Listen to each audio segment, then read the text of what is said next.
Morning coffee talk.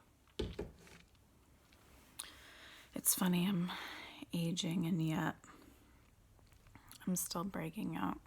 How are people still breaking out when they're almost 30? I don't get it. Anyways, this isn't about vanity. This is about life lessons. And so I thought I would check in. It's been a week. My therapist asked me to sit with the ambiguity of the situation, which was really hard for me. Kind of put me like in this panic mode and, all the bad feelings associated with that. So I was talking to one of my girlfriends, just venting a little bit about what was going on, and she brought up her faith, and she told me she didn't really worry about any of the big stuff because she knew that God would take care of her. And she said, I might not always get what I want, but I always have what I need. So I thought about that and I was like, wow, that is so true. We are a culture in America of wanting more than what we have. And we feed into that, and it's seldom recognized that we should be thankful that we have what we need. And as far as I'm concerned, my basic needs are always met. I have food, I have shelter, my kids are healthy, I'm healthy, my husband's healthy, we have clothes, we have transportation, I have a job, he has a job, we're able to pay our bills. So it's like all of our basic needs are always met. And for that, I should be extremely thankful, which I am. So she said that to me, and then she also said this thing that really resonated with me, which was all you need is a mustard seed size of hope. And I was like, wow, that's amazing. That's so true. And I let that sit with me all day. And I was like, it just really resonated with me. I was like, wow, all you need is a mustard seed size of hope. That's it. And you carry it around with you. And it's tiny, but it's there. I just loved that. I love talking with her. She just has this gift of having her faith. And so I look to her as inspiration because faith is not something that has come to me easily. I've questioned it a lot. Like, how can God do terrible things to people? Why is this happening? Why is that happening? And my husband and I were actually talking about it yesterday. And he works in a really high stress environment where he sees people with a lot of problems. So I feel like he also can struggle with faith. And then as we were having this conversation, I looked at my Facebook page and this post popped up that I posted 2 years ago, which was God speaks to us through other people, which is something my brother said to me, and I feel like that's true. And I said, what would I hear if I was really listening?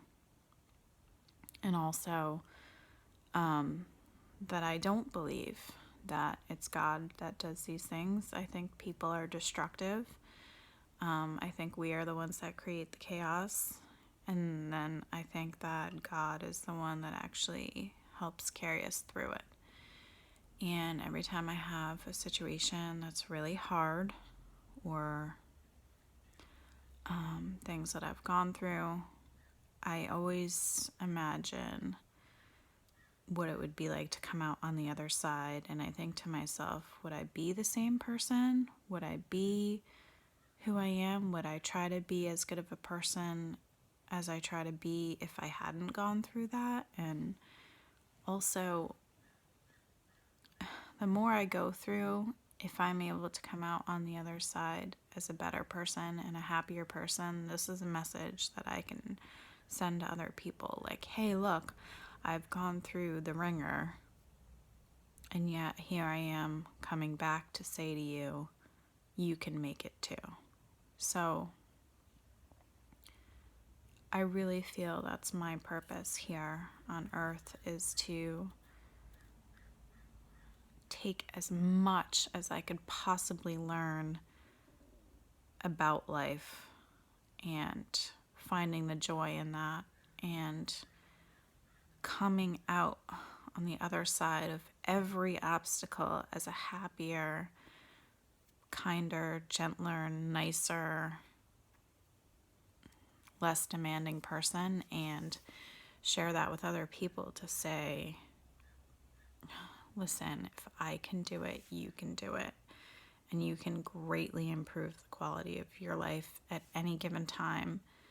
And it's, it starts in here, and it's in your heart, and it is learning to have that faith. And I'm not saying it has to be a religion-based thing. I mean, faith is just knowing that there's something greater than you that can be instrumental in your healing, and there is a bigger plan for us all. And we may not get what we want and what we pray for, but the majority of us are lucky enough to get what we need. Unfortunately, there are a lot of people who don't even have their basic needs met, so that's sad. But the people who do have what they need, we can help the people who don't have what they need. So anyways, I just wanted to check in, and that was